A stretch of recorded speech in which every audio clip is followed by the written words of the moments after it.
네, 반갑습니다. 네, 자, 저 안면 있습니까? 없죠? 예.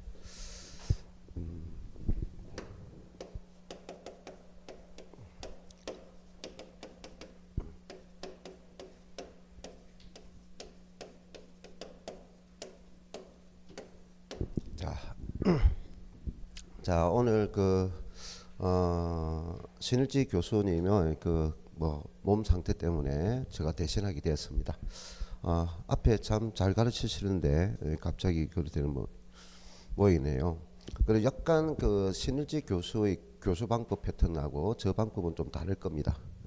뭐 장단점이 있겠지만은 또 내 방법이 좋으면 내 방법이 좋을 수도 있고 또 신일기 교수님이면 신일기 교수님대로 좋을 방법이 있을 거예요. 또 신일주 교수님은 약간 좀 유머가 있어요. 근데 저는 유머가 없습니다. 그거 고려하시기 바랍니다. 예. 자, 그런 점이 좀 있다 하는 거고요. 그래서 어차피 우리가 지금 3개월 앞에 여러분 입문 과정 좀 간단히 들었을 거고, 그 다음에 한 번 순환했을 거예요. 이 세법은 우리가 그 2차 과목에 속하지만 비중이 좀 낮아요.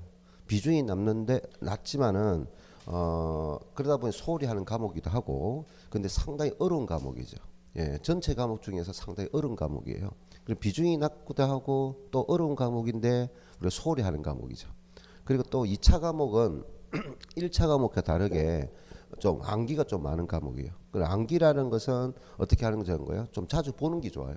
그러니까 집중적으로 보는 것보다는 자주 보는 거예요. 그럼 자주 보다 보면 암기적인 문제는 우리 여러분들 좀 성인이 되면 전부 다 뭐가 있어요? 휘발성이 강하죠. 휘발유보다 더 강한 거 뭐예요? 신나가 있죠. 신나. 여러분 참 머리는 신나처럼 빨리 날아갑니다. 그래서 계속 이렇게 빨리빨리 훑어봐요. 빨리빨리 여러 번 반복하다 보면 이제 내용이 뭔가 모르지만 계속 익숙해져요. 그러니까 집중적으로 우리가 시험 치기 한 달 전에 그때 몰아서 집중적으로 암기할 것은 그때 암기하면 됩니다. 알겠나요? 지금은 계속 듣는 몇 번 반복하는 과정이고, 그 다음에 암기는 될 수 있으면 집중적으로 암기하자 하는 거죠. 그래서 모의고사 볼 때 점수가 안 놉니다. 절대로 점수 놓을 수가 없어요. 그래 어떤 사람은 이 패턴, 이 체계적인 문제를 잘 이해하는 사람이 있어요. 야, 이거 뭐 할 거 없네 하는 사람도 있는 반면에 이 구조를 도저히 무슨 말인가 모르겠어 하는 사람이 있어요. 그리고 우리는 100점을 목적으로 하는 게 아니라 평균 6점 합격을 목적으로 하는 거예요. 그래서 우리가 자주 출제되지 않거나 자주 출제되지 않은 부분은 가감히 이렇게 제외시켜야 됩니다. 그것까지 막 열심히 공부하면 안 됩니다. 그래서 가감히 제낄 거는 제끼고, 그 다음에 자주 출제되는 부분이 있어요. 자주 출제되는데 어렵다. 그거는 해줘야 돼요. 자, 우리가 이 세법 자체가 뭡니까? 공시법하고 그 다음에 공간정보 구축 및 관리 등에 관한 법률, 그를 줄여서 공정법이라죠. 그리고 세법, 이것을 세 가지 법을 합쳐서 전부 다 공법이죠. 전부 다 국가가 통제하는 법이니까 전부 다 공법인데, 토지와 건축과 주택에 다루는 법은 여러분 공법 좀 방대하니까 따져보면 우리가 공시법, 공정법, 세법을 합하면 가장 양이 많은 과목이에요. 이것도 공법이라는 거죠. 이해됐나요? 그래서 일단 체계 자체가 좀 민법적인 체계가 좀 강한 것이 뭐냐면은 공정법과 공정법과 공시법이고, 세법은 법인데 좀 체계가 좀 다른 거예요. 현실적으로 접근하는 법이에요. 또 이 세법의 용어들을 보면은 대부분이 어디서 나오냐면은 일반 사회적인 용어가 여러분 지금 비워본 가장 힘들어하는 민법이죠. 이 민법은 우리가 초기 단계부터 이렇게 점수가 올라가는 과목이 아니라 점차 올라가는 과목이다. 지금 힘들더라도 나중에 효자 노릇을 하는 것은 1차 과목이 민법이에요. 개론보다도. 개론은 들쑥날쑥 합니다. 저거 개론도 가르치거든요. 이렇게 쭉 들쑥날쑥 해요. 이렇게. 그래서 민법은 천천히 올라가는 과목이니까 꾸준히 해주세요. 나중에 효자 노릇 합니다. 자, 그런데 여기 용어 중에 보면은 법적인 문제 들어가니까 당연히 뭡니까? 민법의 용어들이 있겠고, 그 다음에 공법의 용어들이 들어가고, 공시법 용어도 들어오고, 공정법 용어도 들어와요. 참 잡학이죠. 예. 그런데 여러분이 거기에 민법에서 비었던 공정법에서 비었던 그대로 인식하면 안 된다는 거예요. 그래서 어렵다는 거예요. 내가 여기서 그렇게 요리 비웠는데 왜 이렇게는 이렇게 해석하지? 개념이나 뜻은 그대로 가져오지만 적용 방법은 그대로 적용하면 안 된다 하는 것을 좀 생각하고 세법을 들으시면 되겠다 하는 겁니다. 자, 오늘 첫 진도 바로 들어가겠습니다. 이번 3개월 과정에 한 6주나 7주 될 거예요. 그래서 6주 과정에서 6주 과정이니까 처음부터 끝까지 할 건데 이번 과정에는 우리가 기본 과정적인 문제와 심화 과정이 좀 겹쳐 있어요. 그래서 조금 말이 빠를 수가 있어요. 내가 입문 과정이나 그 기초 과정에는 조금 말을 진도를 목적으로 하지 않고 좀 천천히 가는 패턴인데 이때 단계는 조금 빨리 가는 패턴이에요. 자 넘겨볼까요? 요점 정리 보죠. 자, 요점 정리. 예.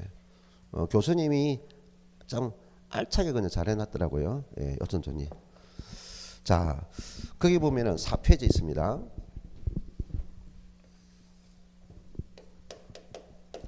자, 이 4페이지에 보면은 조세의 정의가 있고요. 그 1번 공법상의 단체인 국가지방자치단체 있죠. 이거를 우리가 뭐한다? 가세권자, 가세주체자다 이렇게 되죠. 자, 여기서 뭐냐? 가세주체다, 가세권자다. 가세한다 말은 다르게는 부가한다는 말이에요. 가세한다, 부가한다 똑같은 뜻이라는 걸 인지하시고요. 그럼 근세권자, 가세권자 이렇게 되죠. 그래서 가세권자는 국가가 있고 지방자치단체가 있습니다. 상식적이고요. 국가 하면은 대한민국 정부를 말하겠죠. 국가의 재정 수입 목표는 국세라 하고요. 지방자치단체의 재정원을 조달하는 것을 지방세라 합니다. 근데 나중에 우리 시험에는 구분 문제에서 지방세 구분 문제가 시험 출제 빈도가 높아요. 그럼 지방자치단체는 다시 강력자치단체와 기초자치단체로 나눠져 있다는 것을 인식해야 됩니다. 자, 그다음 그런데 우리가 이 세금적인 문제는 항상 내 머릿속에 공법이라 있어요. 공법. 그러니까 국가기관과 누구 관계일까요? 납세 의무자 관계 일어났다. 항상 생각하고 있어요. 국가기관과 납세 의무자 관계 일어났다 하는 거죠. 그럼 거기서 뭡니까? 가세권자는 권한을 가지고 있지만 납세 의무자는 의무죠. 의무. 됐나요? 네, 그래서 요거를 생각하면서 가고요. 2번 갑니다. 재정 수입 등을 조달할 목적이다 하는 정도. 자, 우리는 조세라는 것은 국가가 운영 자금이 필요해요. 그 재정 자금을 조달할 목적이 있다 하는 거. 그걸 궁극적이라고 해요. 그런데 그 외에도 우리가 정치적 문제도 있고 사회적 문제도 있어요. 자, 국가가 지금 현재 우리 부동산에 대해서 어떻게 하고 있어요? 예, 중과세를 많이 매기고 있죠. 중과세도 하고 또 어떤 부분은 세제를 완화해 주기도 하고 한단 말이죠. 그리고 정치적 문제가 있고 투기를 억제할 목적도 있고 상속세 증여세 들어봤나요? 그는 노동의 대가 없이 너 재산을 얻었잖아. 너만 잘 살면 안 돼. 그래서 일부를 뭡니다? 사회에 환원해라. 그 배분 기능을 또 가지고 있어요. 자, 그다음 3번 갑니다. 밑에 가로 3번 보면 거기 별표시 한 개 할까요? 거기 별표시 한 개 할까요? 자, 우리는 방금 가세권자는 공권력을 가지고 있고 납세 의무자는 의무자입니다. 그럼 가세권자의 공권력을 가지고 자기 맘대로 휘두르면 안 되죠. 그래서 가세권자와 납세 의무자 관계는 항상 민법상에 서로 믿고 가세한다. 친위 성실의 원칙을 가지고 있고요. 그 다음에 또 가세권자는 가세권을 휘두르면 안 된다. 권리 남용을 방지해야 돼요. 그래서 법률상의 주어진 법률의 범위 안에서만 가세권을 행사할 수 있다. 자, 그건데요. 근데 더 중요한 것은요. 이제 그렇게 넘어가고 5페이지 갑니다. 5페이지 4번. 자, 그래서 5페이지 4번에 보면 거기서 뭐냐? 거기도 별표치 한 개 해주세요. 자, 항상 우리가 세금은 누구와 누구 관계다? 가세권자 또는 가세주체자 이렇게 말합니다. 다시 가세권자 또는 가세권자, 가세주체자. 자, 그 다음에 납세 의무자 있어요. 자, 이 관계를 연결해 주는 거예요. 연결. 이 연결한다는 것을 성립이라고 해요. 그래서 이 관계를 연결해 주려면 있어요. 법률상에 주어진 가세 요건이 충족해야 돼 있어요. 그래서 이 두 관계를 연결해 주는 걸 무슨 뜻이라고요? 성립한다. 관계를 이루어 주게 한다. 그래서 여기서 우리는 나중에 성립 시기가 언제입니까? 하는 것을 가지고 시험에 잘 추출돼요. 성립 시기가 이 두 관계를 연결해 준 시점입니까? 그럼 요 연결해 준 고리가 법률상에 주어진 가세 요건이라고 해요. 가세 요건 조건이라는 거죠. 가세권자가 납세 의무자에게 가세하기 위한 조건입니다. 그러니까 이 네 가지가 이것이 뭐다? 네 가지가 있다. 우리가 쉽게 말하면 여러분들이 공인중개사 시험을 치기 위한 자격 조건과 같은 의미라고요. 예. 그러면 여기는 네 가지가 있는데 첫 번째 무엇에 대해서 가세합니까 하는 거 나와요. 그것이 가세 대상이라고 하고요. 다르게는 가세 물건이라고 해요. 그 다음에 누가 세금을 납부할까요? 누가 대상자가 있어야 되고 납부하는 사람이 있어야 되죠. 이거를 납세 의무자라고 해요. 납세 의무자. 자, 그러면 이거는 별 문제가 아닌데 이 누구에게 얼마를 부담할 거냐 하는 거죠. 얼마? 그럼 우리가 여러분이 마트에 갔어요. 마트에 가서 물건을 사면 뭐 요금을 부담해야 되겠죠? 그럼 그 요금 계산 방식을 생각해 보세요. 여러분이 전기를 사용하죠? 그럼 서비스를 제공받았으면 요금을 부담해야 되죠? 그걸 어떻게 계산할 건가? 세금도 똑같은 세금을 계산하는 요금을 계산하나 세금을 계산하는 그 구조는 똑같다고요.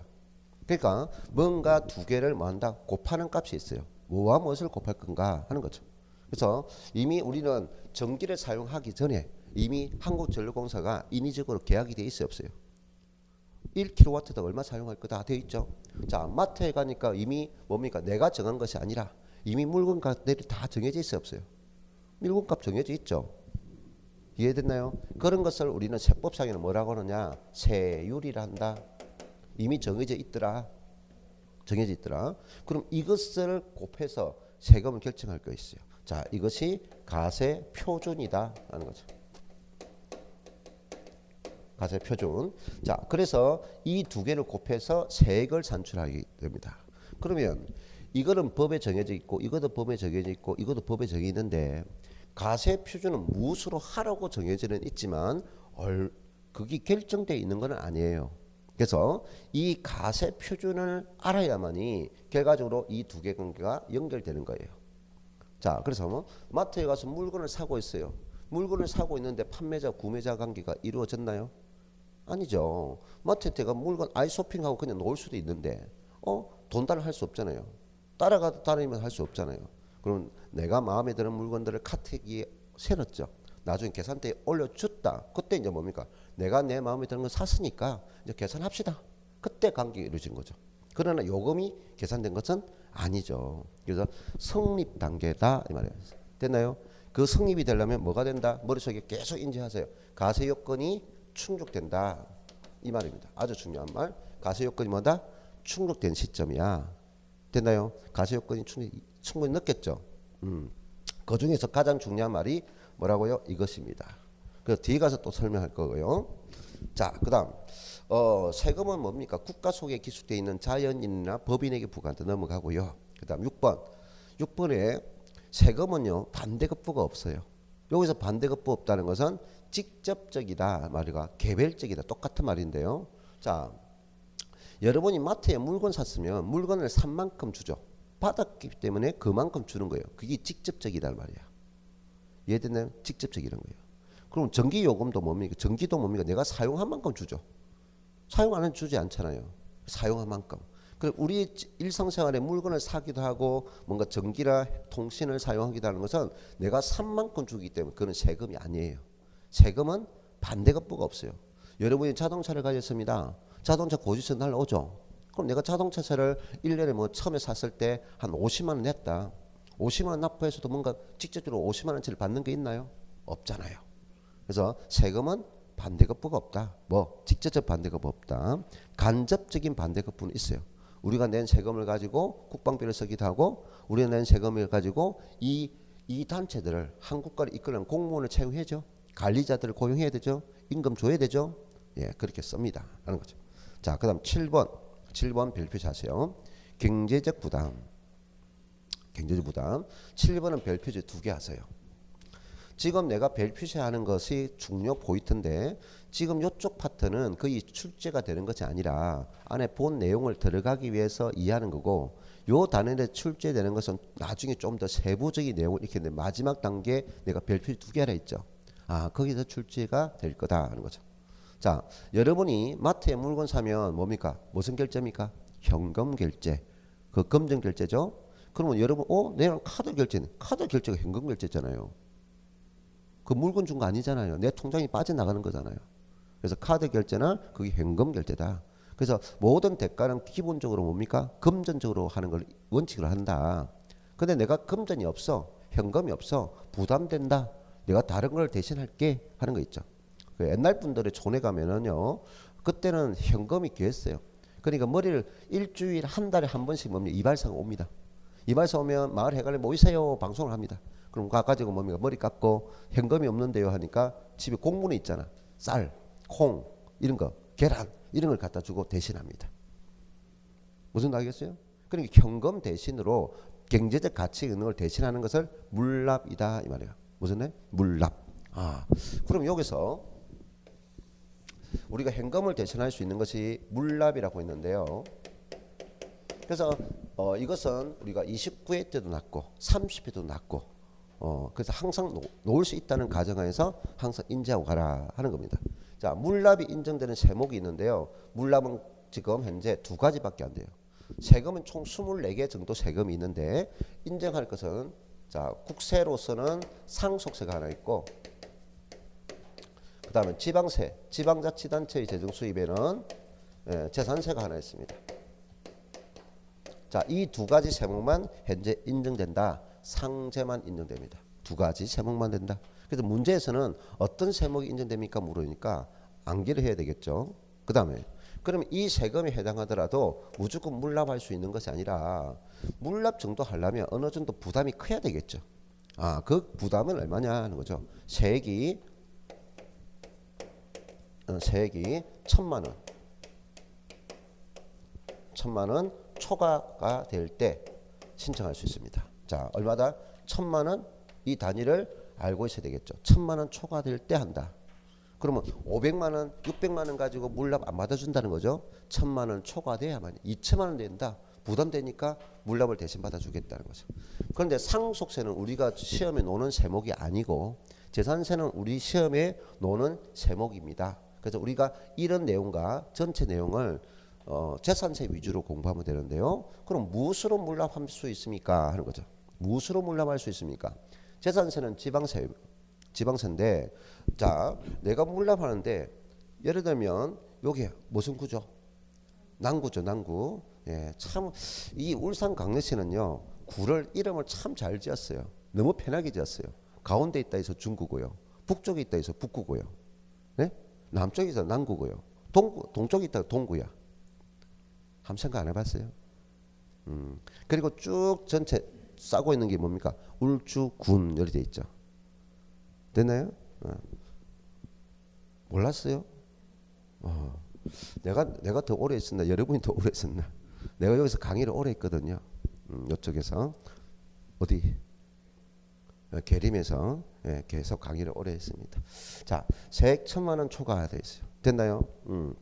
그래서 여기서 무엇을 할 수 있습니까? 하는 거야.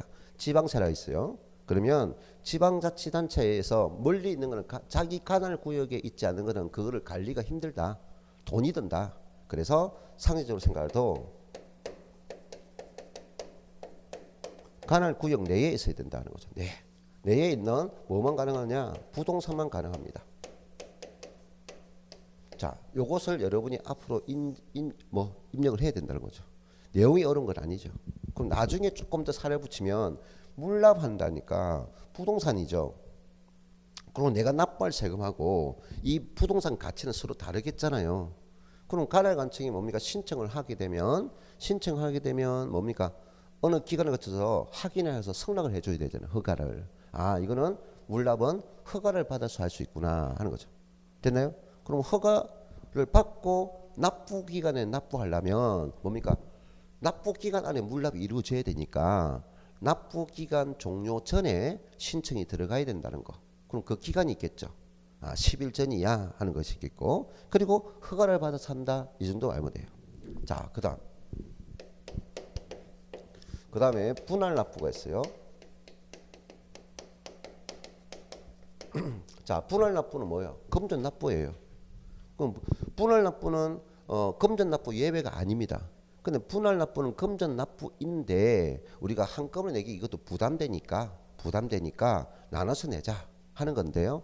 우리가 뜻을 이해한다면 뭡니까? 할부 구입과 같은 거예요. 근데 우리는 할부는 여러 번 나눌 수 있는데 여기서 우리는 분할 납부가 여러 번 나눠주지 않습니다. 두 개. 납부 기간과 납부 기간 후. 납부 기간 내에 일정 기간까지의 납부 기간 후 두 개를 줍니다. 분할 납부는. 자, 분할 납부는 두 개 줍니다. 자, 분할 납부가 인정되는 세목을 보면요. 국세가 있고요. 지방세가 있어요. 자, 국세 세목은 우리가 뭐가 있느냐면은 소득세가 있어요. 그 다음에 법인세가 있어요. 그 다음에 상속세가 있어요. 그 다음에 정려세가 있어요. 그 다음에 종합부동산세가 있습니다. 그래서 나중에 이 말은 자주 들게 돼요. 국세 이 지금 5가지 세목을 언급하는데 이 말은 초제 총론 내용에서 자주 언급되는 내용이에요. 가장 중요한 내용. 소, 법, 상, 정, 종. 됐나요? 소, 법, 상. 자, 이해를 하고요. 어차피 내 머리에 들어가야 돼요. 어느 정도는. 그러면 전체 문장을 하면 힘드니까 될 수 있으면 원래는 학문에 연구하는 거는 두 문자를 쓰는 건 안 좋아요. 이해를 요하는 것은. 근데 우리는 시험을 봐야 돼요. 시험을 안 보면 암기할 필요가 없어요. 그러니까 조금 암기를 빨리 하기 위해서 두 문자를 많이 이용해라.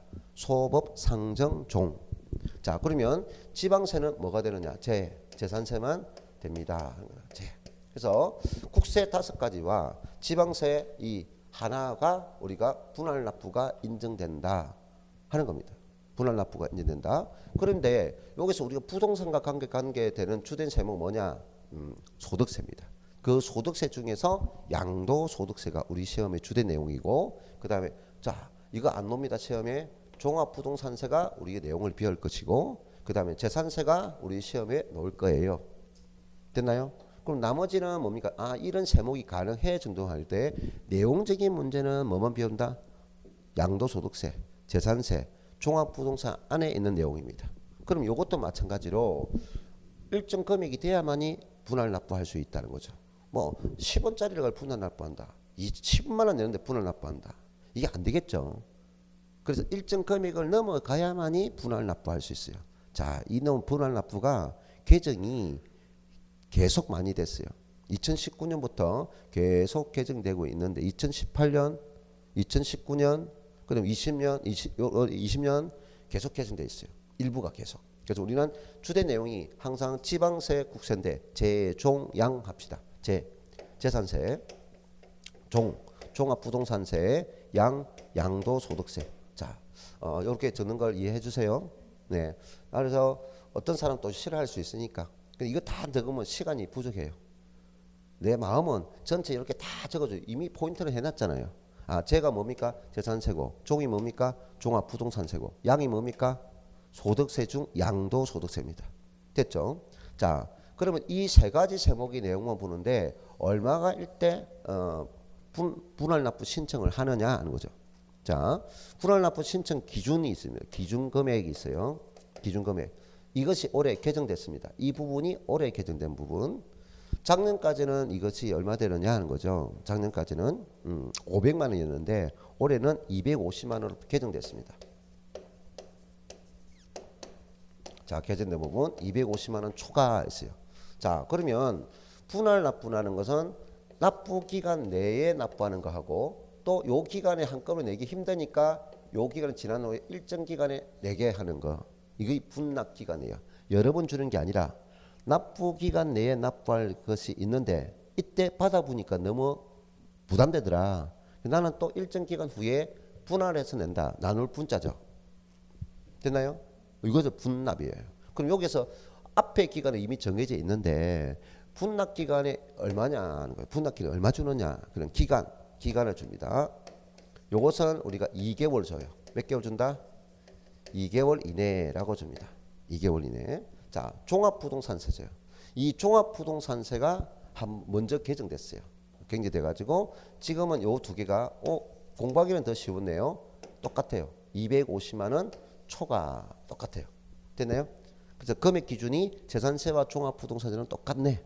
250만 원 초과, 250만 원 초과 같네. 이런 거죠. 자, 근데 기간은 달라요. 요거는 6개월 이내입니다. 6개월 이내에 있어요. 자, 됐네요. 자, 그러면 양도소득을 볼까요? 양도소득세는 국세입니다. 이것도 국세인데 이거는 재산세의 영향을 받았기 때문에 재산세 기준과 같다. 이렇게 해요. 근데 양도세는 별도로 국세예요. 지방자치단체 세금들은 적어요. 국세는 덩치가 커요. 아, 그럼 크다 하는 의미가 되겠죠. 크다. 아, 얼마냐? 1,000만 원이에요. 얼마라고요? 1,000만 원. 1,000만 원 초과 됩니다. 1,000만 원 초과. 양도소득세. 기간은 2개월입니다. 2개월 이내. 그래서 요것을 여러분이 암기를 해야 된다 하는 거죠. 암기를. 그럼 나중에는 조금 더 넘어가 가지고 무조건 초과되는 데 하는 게 아니라 이 기준을 또 한도를 줍니다. 자, 얼마까지 할 수 있습니까? 얼마까지 신청할 수 있습니까? 내가 분납기간에 신청할 수 있는 한도를 줍니다. 예를 들어서 재산세가 250만 원 초과되면 분납 신청할 수 있다 했죠. 그러면 내가 재산세 고지세에 재산세가 300만 원 고지됐어요. 그럼 내가 300만 원 고지되니까 지금 가지고 있는 돈이 200만 원 정도 있으니까 요 앞에 200만 원 내고 뒤에 100만 원 내겠다. 아니면 그거는 나중에 보면 가능해요. 그런데 내가 300만 원 중에서 앞에는 50만 원 내고 뒤에는 얼마? 250만 원 내겠다. 안 받아줍니다. 그러니까 뭔가 기준이 있다는 거죠. 그래서 요 분할 납부하더라도 어떤 법칙성을 보면 이 금액들을 초과했기 때문에 분할해 주는 거잖아요. 무슨 말이세요? 이 금액을 초과했기 때문에 납부기간을 다 낼 수 없기 때문에 분할 납부해 주는 거야. 그래서 분할 납부하더라도 절대 이 기준 금액보다 납부기간 내내는 금액은 이 기준 금액보다 낮게 돼서는 안 되는 거야. 됐나요? 그 기준을 가지고 이제 세우는데요. 자, 하나의 이 방법은 금액 기준은 다르지만 방법은 똑같아요. 자, 다시 뭐라고요? 금액 기준은 지금 250, 1000만 원 돼 있죠. 그러나 방법은 똑같다고요. 근데 우리가 그 시험 중에서 양도소득세보다는 뭐를 자주 내느냐? 재산세가 위주예요. 재산세가 위주입니다. 그래서 내가 여러분 강의할 때 이렇게 별 표시를 해줘요. 아, 이것 전체 중에 전체를 알되 이 부분에 자주 놓아. 전체를 다 알라고 노력하지만 특히 별 표시해 주는 거는 특히나 입력하려고 노력해줘야 돼요. 무슨 뜻 알겠나요? 그래 강의를 잘 듣는 사람은 그거야. 무식하게 무조건 머리 들린 게 아니라. 알겠어요? 아, 저 사람이 뭘 강조하더라. 응? 그래야 시간도 단축하고 공부를 하죠. 이해됐나요? 자, 그러면 가겠습니다. 그러면 여러분이 1순환 비웠듯이 여러분 재산세를 비웠을 거예요. 재산세는 한 번 내는 세금이 아니라 매년 내는 세금이에요. 그래서 매년 돌아오는 시점이 있어요. 그 재산이 소멸될 때까지는 누가 소유하든 재산세가 나올 거예요. 그 기준날이 가세 기준 1이 있어요. 가세 기준이 언제입니까? 6월 1일이라고요. 그래서 재산세는 6월 1일 날 기준점을 가지고 재산을 부과합니다. 가세권자가. 그럼 세금 내세요. 고지를 해요. 그러면 재산세는 일반적으로 토지를 소유한 자, 토지도 소유하고 토지 위에 건물을 소유한 자가 있어요. 비주거용 부동산을 소유한 자가 있고 주택은 토지와 건물을 항상 통합해서 가세한다. 토지가 있으면 토지분 재산세고요. 토지 위에 건물이 있는데 그게 주택이 아니면 건축물 재산세, 그 다음에 토지분 재산세 나눠집니다. 근데 아파트, 연립주택, 주거용일 때는 이걸 분리시키지 않고 전체 가액을 합산해서 세금을 매긴다. 이 기준을 잡았는데, 그래서 우리는 고지를 하는데요. 재산세는 1년에 2번 납부가 있어요. 납부기간이 2개가 있어요. 하나는 7월달이고 하나는 9월달입니다. 7월달에 언제 시작하느냐? 7월 16일에서 7월 31일까지가 납부기 하나고요. 자, 이거 암기해야 됩니다 하는 거죠. 그 다음에 9월달에 한번 고지서가 날라옵니다. 9월 16일에서 9월 30일까지가 납부기간이에요. 그럼 여기에 고지서 받을 수 있고 여기에 고지서 받을 수 있어요. 근데 나중에 우리가 재산세를 보면은 여기서 방금 뭐가 됐나요? 할 때 재산세의 가세 대상은 토지, 건축물, 주택, 선박, 항공기가 있어요. 아, 그런데 항상 행정 업무를 처리할 때는 눈에 잘 띄는 것부터 먼저 처리해야 돼요. 적은 것부터 먼저 처리해야 돼요. 큰 것부터 하는 게 아니라. 그래서 나중에 보면 항상 우리가 행정 업무는 세법뿐이 아니라 땅 위에 있는 것을 먼저 처리한다는 거죠. 항상 땅의 위에 있는 것을 먼저 처리하고 마지막이 땅이다 하는 거예요. 그러니까 여기서 뭡니까? 건축물이나 선박과 항공은 땅 위에 있는 거죠. 그러니까 요게 7월 달에는 건축물과 선박과 항공기가 재산세 부가 고지서가 날라오고, 그리고 나서 9월 달에는 토지다. 이해됐나요? 근데 뭔가 암기라는데 무조건 암기하는 게 아니라 뭔가 논리성이 있다는 거지. 됐나요? 그래서 건축물, 예, 선박, 그리고 항공기, 땅 위에 있는 거. 그럼 여기는 토지 부분 재산세라고요. 아, 그런데 방금 뭐라 했나요? 주택은, 주구용은 분리돼서 가세하는 게 아니라 항상 토지와 건물을 통합한 가액에서 합니다. 그래서 주택은, 예, 토지와 건물을 항상 통합해서 가세합니다. 그러니까 일반 건축은 토지 위에 상가는 상가대로, 토지는 토지대로 하는데 주택은 한꺼번에 하니까 부담될 수 있잖아요. 그래서 주택은 한꺼번에 했기 때문에 50%, 2분의 1은 7월 달에, 2분의 1은 9월 달에 고지한다 하는 겁니다. 6월 달에. 그런데 이렇게 나눠줘야 되는데 그 주택에 대한 재산세가 너무 적게 났네. 뭐 그 정도 가지고는 뭐 나눌 필요 있겠느냐? 어? 부담되지 않으니까, 그러니까 그 부담되지 않으니까 기준이 얼마냐를 머릿속에 입력하고 실수하지 않아야 돼요. 20만 원 이하. 내가 아파트를 가지는데 국가에서 지방자치단체 재산세를 부과해봤어요. 계산해보니까 뭐 18만 원이네. 아, 이거야 뭡니까? 원래 원칙은 뭐 해야 된다? 18만 원 나눠야 되는데 20만 원 이하니까 굳이 7월 달에 한꺼번에 때리도 별 부담되지 않겠네. 이해됐나요? 그래서 20만 원 이하 할 때는 뭐다? 7월 달에 한꺼번에 부과할 수 있다. 자, 할 수 있다는 거예요. 그러면 일반적 개념은 20만 원 이하는 부담되지 않다고 하지만 또 어떤 자는 그것도 부담될 수 있다는 거죠. 세금만 내고 사는 게 아니잖아요. 먹고 써야 되고 통신비 써야 되고, 그 어느 하나 자체만 가지고 생각한다면 부담되지 않지만 여러 가지가 많이 나가면 100원짜리도 부담될 수 있단 말이에요. 그래서 할 수 있다는 거죠. 자, 됐어요. 그래서 우리는 재산세 이거를 가지고 내고 여기서 가지고 세금 낸다고요. 그럼 이거를 이 날짜를 암기하고 있어야 돼요. 이 날짜를 암기하고 있어야 문제에서 건축물 재산세분에 대한 재산세가 이렇게 나온다고요. 그럼 건축물 7월 달이다 이러는 거예요. 7월 달이다 말이에요. 7월 달. 그럼 재산세 건축물 재산세가 얼마냐? 700만 원입니다 하는 거야. 얼마? 700만 원. 그러면 얼마나 넘었어요? 250만 원 초과하죠. 그럼 뭐 할 수 있어요? 분할 납부 신청할 수 있죠. 그럼 언제까지 분납 기간입니까? 몇 개월 했어요? 2개월 했잖아요. 그럼 7월 달이니까 2개월은 뭡니까? 8월 1일부터 9월 30일까지가 분납 기간 되겠죠. 토지분 재산세입니다. 그럼 분납 기간 언제예요? 납부 기간 있고 10월 1일부터 11월 30일까지가 분납 기간이 되겠죠. 2개월이니까. 이 말뜻이 어려운 건 분명히 아니야. 이것을 이제 계속 입력하고 하는 거죠. 됐나요? 그리고 이거는 우리가 어떻게 보면 많은 것을 암기해야 된다고 착각하는 사람이 있어요. 아니야. 같은 내용이 계속 반복되고 있는 것이지 아주 많은 걸 암기하는 게 아니에요.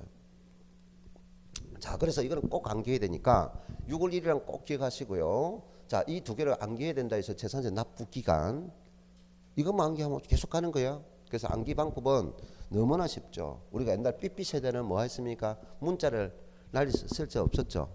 그러면 숫자를 썼죠. 8282를 뭡니까? 빨리빨리죠. 빨리빨리. 빨리빨리 저는 공주지라고 와서 전화해. 급한 일이야. 그런 거죠. 에이? 이렇게. 그러니까 요걸 뭡니까? 자, 부산에 가면 대리기사가 대리 전화번호가 이 놉니다. 79가 79로 있지 말고 뭘로 있습니까? 친구잖아. 친구.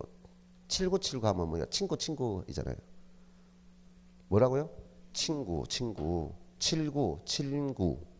자, 친구는 항상 언제 만날까요? 언제 만나라? 16일 만나요. 언제 만나라고요? 친구는 16일 만나서 언제까지 있자? 말일까지 있자 하는 거죠. 언제까지? 말일까지 있자. 그러면 재산세 납부 기간 암기는 끝났다? 암기 끝났잖아요. 친구는 16일부터 만나서 말일까지 함께 있으라 하는 거죠. 오케이? 끝났어요. 자, 그래서 자 봅니다. 그래. 여기서 7월 16일에서 7월 30일까지 재산세 고지세를 받았는데 그 재산세가 얼마 고지가 날라왔느냐? 여기서 300만 원이 고지세가 날라왔어요. 그럼 한꺼번에 내기, 이 기간에 내기가 부담되니까 나는 분납 신청하겠다 하는 거죠. 할 수 있어요, 없어요? 250만 원 초과하니까. 됐나요? 그러면 1일 될 때 분납이란 것은 요 8월 1일부터 9월 30일 이 사이에 여기서 다 내는 게 아니라 일부는 뭐냐? 납부기간 내에 내야 되고, 됐나요? 일부 금액을 분납기간에 신청해서 나눠서 낸다 해서 나눈다는 거죠. 그게 분납이에요.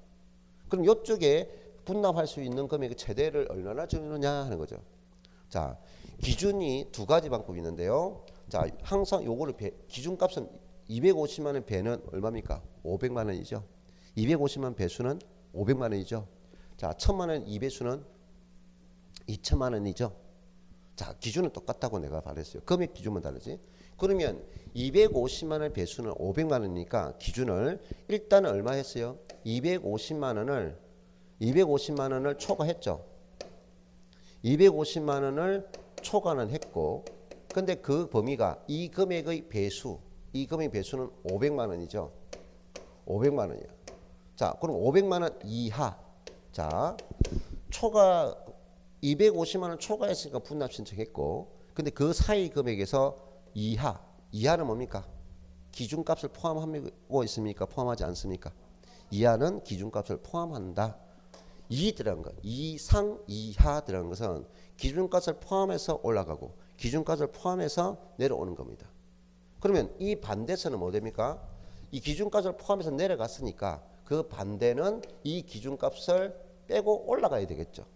그러면 기준값을 제시하지 않고 가는 것은 미만, 초과. 됐나요? 초과란 말이가 미만이라는 것은 기준을 포함하지 않는 것이고, 이 들어가면 기준값을 포함하는 것이고. 자, 그러면 이게 이하가 되니까 반대는 500만 원 초과 되겠죠. 됐나요? 그럼 법은 두 개로 나눈다고요. 이하와 그 기준은 초과될 때. 그럼 여기는 얼마입니까? 300만 원, 400만 원, 450만 원 다 250만 원 초과했지만 500만 원 이하 금액이죠. 아, 그러면 그 이하 금액에서 기준값 있죠.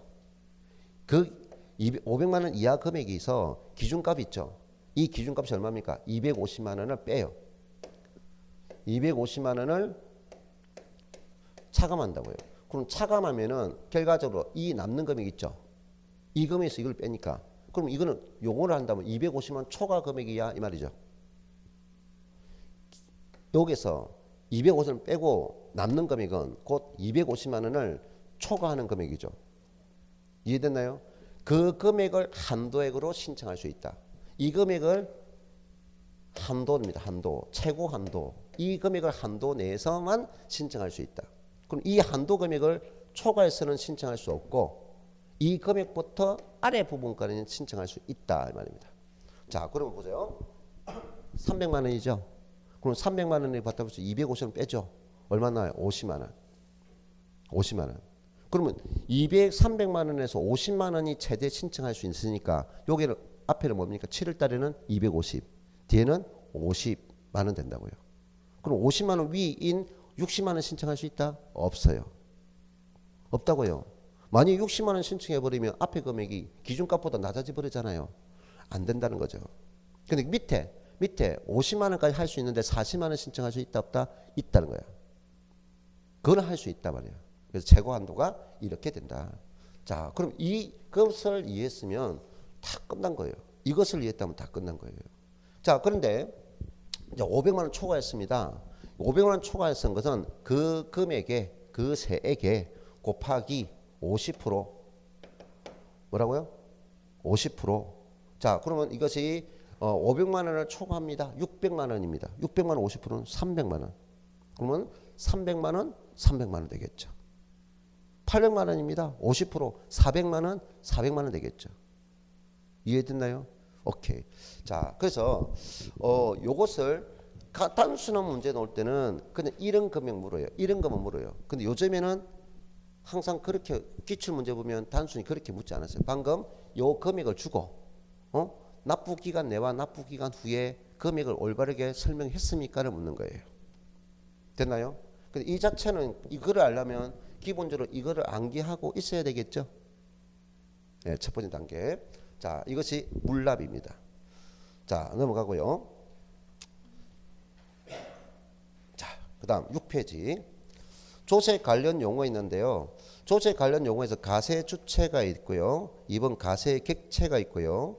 그 다음에 세액 계산이 있는데 이번 과정에서는 이 부분까지는 전부 다 설명 안 하겠습니다. 점은 넘어가고요. 근데 나중에 문제 풀 때 여기서 이제 가산세가 나오는데 이 가산세는 좀 더 깊이 있게 공부를 해야 돼요. 그래서 어디 이러냐면은 7페이지 밑에 보면 6번 있죠.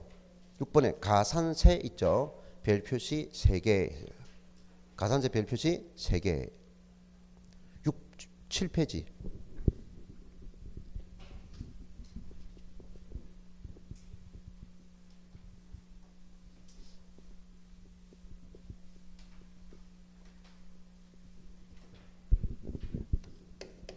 자, 7페이지에 보면은 그게 아랫부분에 가산세가 있어요.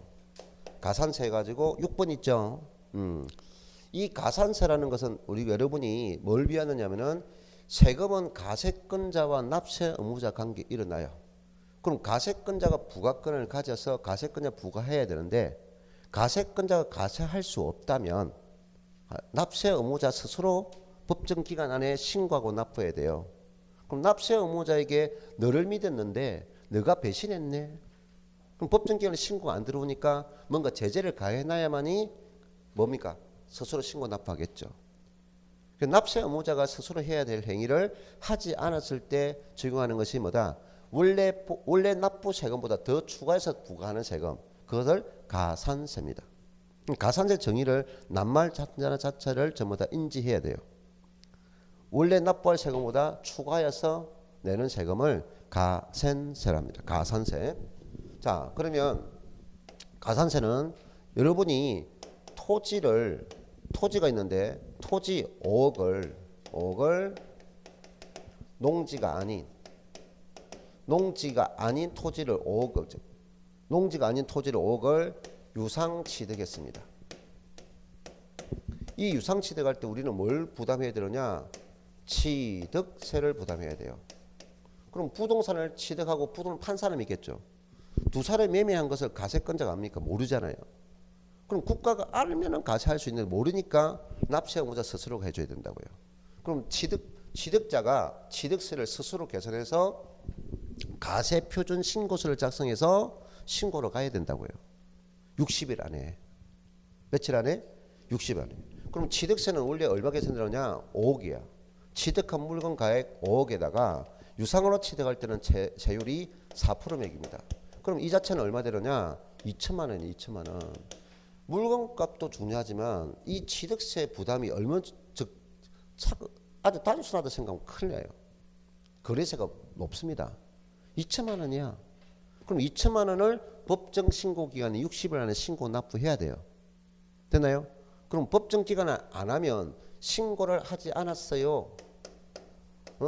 법정 기간에 신고를 하지 않았어요. 그러면 너는 원래 부담하는 것은 2천만 원 내는데 이제 신고를 안 했으니까 원래 납부하는 세금을 몇 프로를 더 내나? 20%. 이 세금에 20%를 추가해서 내겠다는 거야. 그럼 얼마가 더 더해집니까? 이게 가산세라고요. 얼마? 400만 원. 그럼 400만 원에 붙여서 앞에 취득세는 2천만 원인데 그 다음에 얼마? 2,400만 원인 취득세가 될 거라고요. 됐나요? 가산세는 세무가 높고 가산세는 원래 납부하는 세금의 세금이다 하는 뜻입니다. 자, 그래서 넘겨보면은 8페이지 맨 위에 가산금이 있어요. 가산금은 가산세에 포함되지 않는다. 왜 포함하시게 하면 가산세를 적용할 때 가산금을 포함하지 않는다고요. 왜? 가산금은 이자고 이자 성격이니까 방금 가산세는 예? 세액에 적용하는 거다 이 말이야. 그래 가산금을 포함하면 안 된다는 거죠. 이해됐나요?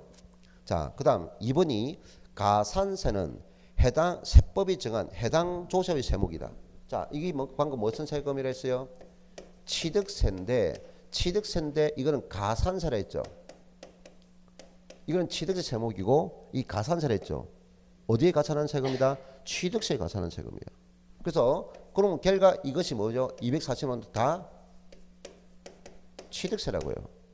가산세는 그거를 가산시키는 해당 세목이다 이 말이야. 됐나요? 가산세는 세목이 없어. 취득세의 가산은 취득세고 소득세의 가산세는 소득세고 등록매너세의 가산세는 등록매너세다 이 말이에요. 그리고 다만 요 취득세를 정부가 형편이 어려우니까 자 우리가 한 이제 벌써 3년이 넘어가죠, 그죠? 울산에 큰 피해가 있었죠, 그죠? 울산에 큰 피해 있었잖아요. 비가 갑자기 팍 내려가지고 예? 오니까 뭡니까 차가 저번 나무가지에 걸려 있었잖아요, 태화강에.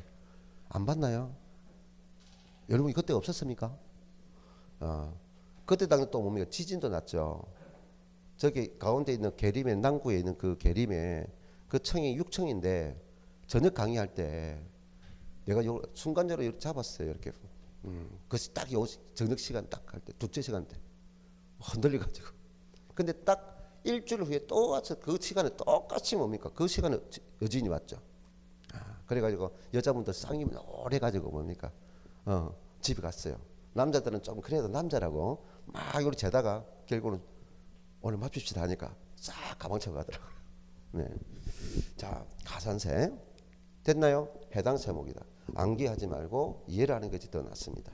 자, 그러면 가산세 본세가 이 형편이 어려우니까 정부에서 지금 2천만 원에서 50% 감면해 주겠습니다. 그럼 뭡니까? 1,000만 원은 내고 1,000만 원 내지 말라는 거야. 본세는 감면 받아도 그때 적용되는 자기의 의무 불이행 가산세까지는 감면해 줄 수 없다. 됐나요? 가산세는 감면을 한다 안 한다? 안 한다 이 말이에요. 이겁니다. 그 다음에 2번 가산세 적용률 있죠. 암기해야 돼요. 뭐 한다고요?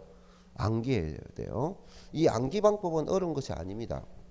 그러니까 이 조세 총론에 있는 거는 모든 세금에 다 공통적이고 기본적인 요건이니까 한 번만 암기하면 계속 가져갈 내용이에요. 한 번만 암기해두면. 그래서 우리는 신고 불순일 가산세 있죠. 그래서 일반이라는 거죠. 일반 가소신고 몇 프로? 가소신고 몇 프로? 10%. 무신고는 몇 프로? 20%. 그 다음에 가소신고든 무신고든 알면서 했다. 거짓 부정행위야. 그때는 40%. 그래서 항상 순서가 10%, 20%, 40%. 그 순서를 정하라 말이에요. 항상 순서를 먼저 정하라. 가소, 그 다음에 무신고, 그 다음에 뭐 부정행위. 됐나요? 가소신고라는 것은 뭘까요? 내가 원래 세금을 얼마 신고해야 되는데 2천만 원 신고 납부해야 돼. 근데 내가 원래 그 세금을 계산할 때 4% 계산해 신고 납부해야 되는데 내가 착각을 해가지고 3% 계산했어요. 착각. 그럼 얼마 냅니까? 3, 5, 15. 500만 원을 더 적게 냈죠. 그럼 1,500 납부한 것은 가산세를 매길 필요 없는데 적게 낸 세금, 그게 가소신고죠. 몇 프로? 10%를 매긴다. 계산 문제 안 나와요. 계산 문제 노는 게 아니라 가소신고는 몇 프로입니까?를 묻는다고요. 그럼 암기해야죠. 10%. 앞으로 가산세는 전부 다 똑같이 정한다. 가소신고 10%. 자, 그러면 아까 이 얼마를 2천만 원에 적용되는 세금은 취득한 날부터 며칠 준다 했어요. 60일. 그 60일 법정 기간 안에 법정 신고 기간 안에 가세 표준 신고서를 제출하지 않았다라는 문장이 나와요. 그럼 그게 무신고죠. 아니면 법정 기간이 지나서 신고했다. 그것도 무신고예요. 되나요? 무신고라는 것은 뭐다? 법정 기간 안에 신고를 안 한 건 당연히 무신고고 법정 기간이 지나서 신고하러 가도 무신고라고요. 이해됐나요? 그럼 무신고일 때는 몇 프로? 20%. 아, 내가 일하다 보니까 깜빡 놓쳤어요. 그런 거예요. 그런 걸 단순 무신고래요. 그런데 우리가 부동산이 사고 팔잖아요. 매매가 되잖아요. 근데 한때 우리가 뭐 했습니까? 요즘에는 사람들이 이제 경각심이 좀 있어가지고 안 합니다. 근데 안 하면 사실 더 편해. 똑같은 거 쳇바퀴 도니까. 그래서 일반적으로 뭡니까? 양도자 매매해요. 그러면 이 부동산 파는 사람이, 토지를 파는 사람이 한 30년 정도 부동산을 가지고 있어요. 그냥 부모로부터 상속받은 거예요. 그럼 가지고 있다가 팔아요. 그럼 양도소득세 차이가, 양도 차익이 많이 발생하고 양도소득이 많이 나오니까 매수자에게 꽃이죠. 매수자의 꽃입니다. 일단 가격이 낮아지면 그 세율은 같더라도 금액이 낮아지면 너 지들이 적게 내고 나는 또 양도 가액이 적어지니까 양도소득세가 적으니까 우리가 본 계약서는 우리 계약서 쓰고 주고받는 건 실제로 하자. 근데 신고할 때 계약서는 그게 매매 계약서라고요. 신고 계약서를 계약서 작성해야 돼요. 알겠나요? 그럼 계약서상 금액이라면은 신고 금액이다 생각하면 돼요. 제시해야 되니까. 계약서상 금액은 뭐다? 신고 금액. 그럼 그 계약서상 금액을 얼마로 했느냐? 낮게 했어요. 낮게. 다운 계약서 썼죠. 그거는 뭐냐? 부정행위다. 안 밝혀지면 밝혀졌다면 몇 프로다? 다운 계약서에 의해서 가소 신고됐잖아요. 아까 내가 뭡니까? 착오로 인해서 이런 것은 그거는 뭐냐? 10%지만 의도적으로 했잖아요. 의도적으로. 그거는 몇 프로? 40%. 세금 가산세는 40%고 때로는 가태료까지 처분된다. 자, 그러면 우리가 또 있어요. 우리가 옛날 분들이 대부분 부동산 사업할 때 뭐 거래를 어떻게 잘 몰라요. 그러니까 돈은 주고 받았는데 야 빨리 이전 등기 해 하는데도 안 하고 그냥 뭐냐 신고하기도 귀찮고 그때 두 사람이 돈을 주고 받고 계약서는 썼는데 또 계약서를 아예 안 쓴 사람도 있어요. 부동산 넘어갔는데 그래가지고 뭡니까 있다 해가지고 거래를 했는 모르니까 신고를 안 한 거야. 근데 그렇게 되면 관계없는데 단순이지만 의도적으로 안 한 거야. 지금 내가 너에게 넘기는데 지금 내가 이걸 받아오면은 내가 이 사람은 돈이 급해서 그 친척 간에 거래를 했지만 이 사람 받아오니까 뭔가 또 문제점이 있네. 내가 공무원이고 정치인이고 하니까. 그래서 그냥 있다 하자. 나중에 받을게. 그냥 그래 놓고 자기는 이전 등기 안 한 상태에서 바로 팔아버린 거야. 무슨 말이세요? 부정행위라고요. 국가를. 그때 엄청 무겁습니다. 일반 가선세는 이것이 뭘까? 방금 부정행위니까 40%인데 만약에 이것을 매매해서 신고 안 하고 가지고 있는 상태면 그건 40%예요. 그럼 팔아버렸어. 그때는 배가 올라가면 80%야. 안 팔았을 때 들키면 40%. 팔고 나서 들키면 80%. 그건 우리가 중가산세라는 거예요. 네. 자, 그 다음 2번 납부불성실 가산세 있어요. 납부불성실 가산세는 기간만 알면 돼요. 하루하루다 하는 거죠. 자, 납부불성실 가산세는 뭐다? 1일 계산입니다. 하루. 자, 얼마 됐나요? 10만 분의 25. 10만 분의 25. 자, 이거를 우리는 뭐라고 했느냐면은 납부불성실 가산세의 이론적인 측면은 너가 기간 내에 납부를 안 했으니까 이자 측정을 하겠다. 그러면 일반 대출기, 금융기관 있죠? 금융기관 있어요. 금융기관. 그 금융기관이 뭐다? 대출을 했겠죠? 그럼 대출했을 때 차입자가 대출 금액에 연체했겠죠? 그러면 그게 연체에 따라 반영되는 이자율이 있겠죠? 이자율을 고려한다는 거죠. 대출, 금융기관이 대출했을 때 연체 이자율을 고려하여서 우리는 적용하겠다 하는 겁니다. 됐나요? 그 비율이 지금 현재 일반적인 비율이 뭐다? 10만 분의 하루 지날 때마다 10만 분의 25 정도가 적용된다. 0.025%가 적용된다. 이 뜻입니다. 됐나요? 예, 납부불성실. 그런데 별 표시되어 있죠. 밑에 당구점 표시되어 있죠. 진짜 당구점 표시해야 돼요. 뭐 한다? 납부불성실 가산세는 그럼 하루 지날 때마다 0.025%가 계속 누적되겠죠. 지방세는 최고 한도가 얼마냐? 최고 한도가 75%를 초과할 수 없다. 근데 지방세는 이 납부불성실 가산세 한도가 있지만 국세는 한도가 없어요. 또 올해 국세는 납부불성실 가산세와 가산금이 통합 처리돼 버렸어요. 그래서 국세는 한도가 없고 지방세만 이 납부불성실 가산세 한도가 있다. 그리고 지문이 문제에서 그리 놓아요. 지문이. 예. 그래 놓습니다.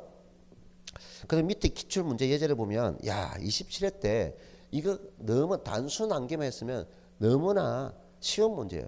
아주 간단한 문제. 가소신고 10%, 무신고 몇 프로, 20%, 부정행위가 들어가면 몇 프로? 40%. 예? 자 밑에 옳은 것을 물었는데 기출 문제 예제 한번 볼까요? 1번이 무신고죠. 근데 가로 속에 뭡니까? 사기 부정이 아니라 했죠. 그럼 무신고는 몇 프로가 돼야 돼요? 20%다. 맞죠? 근데 2번은 무신고 가서 똑같은 무신고죠. 근데 가로 속에 뭡니까? 부정행위다 했죠. 그럼 이거는 몇 프로? 40%인데 100분은 50대 있잖아요. 100분은 40대 되는데. 그 다음에 3번은 가소신고죠. 가로 속에 뭡니까? 부정행위가 아니다 했죠. 그러면 10% 되는데 20% 되니까 틀리고. 그 다음 4번은 가소신고죠. 가로 속에 뭡니까? 부정행위가 아니다 했죠. 아, 부정행위다 했죠. 아, 아니라 했어요. 아니면 뭘 맙니까? 가소신고가 부정가소신고분 이것이 오타가 났네요. 자, 한 개 이것이 1번 문제가 가로 속에 뭐다? 부정행위로 인하지 않은 경우고 2번이 부정한 행위로 인한 경우고 3번이 부정한 행위로 인하지 않는 경우고 4번은 부정한 행위를 한 경우예요. 원래 문제가. 그럼 원래 40% 되는데 50% 돼 있죠. 그래서 틀린 거예요. 그래서 안에 가로 속에 부정 행위가 인하지 않은 경우가 아니고 부정한 행위를 한 경우. 두 개 묶어놨잖아요. 1번, 2번은 무신고 개념이고, 그죠? 3, 4번은 가소신고 개념인데 하나는 일반이고 하나는 뭐다? 부정을 말하고 있는 거예요. 자, 5번은 납부 불성실 가산세 있죠. 납부 불성실 가산세는 뭐다? 10만 분의 25. 20% 정제할 수 없죠. 아, 이렇게 나오구나 하는 거죠. 자, 그 다음 시간에 우리가 가상금 보겠습니다. 자, 오늘 어찌됐든 여러분이 자주 들었기 때문에 오늘 조세 총론 부분을 최대한 마무리 질 겁니다. 알겠죠?